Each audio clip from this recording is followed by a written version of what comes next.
السلام علیکم ورحمۃ اللہ وبرکاتہ۔ آپ کو اطلاع دیتے ہوئے بڑی خوشی اور مسرت ہو رہی ہے کہ جمعیت علماء جالنہ کے زیر اہتمام ایک عظیم الشان اجلاس عام بموقع یوم آزادی ہند منعقد ہونے جا رہا ہے۔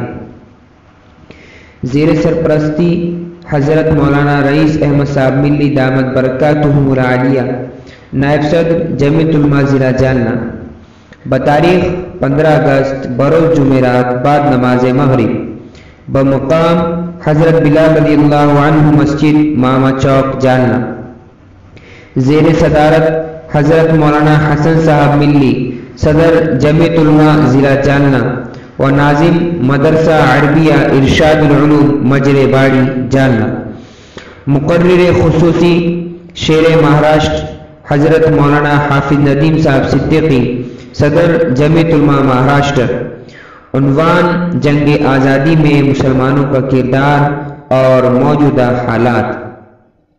دوسرے مقرر خصوصی ایڈوکیٹ تہور پٹھان صاحب، سیکریٹری لیگل سیل جمعیت علماء مہاراشٹر، بے گناہوں کے مقدمات اور موجودہ حالات پر روشنی ڈالیں گے۔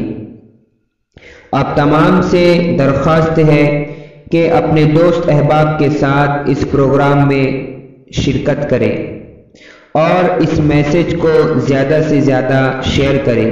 جزاک اللہ خیراً و احسن الجزاء۔ السلام علیکم ورحمۃ اللہ وبرکاتہ۔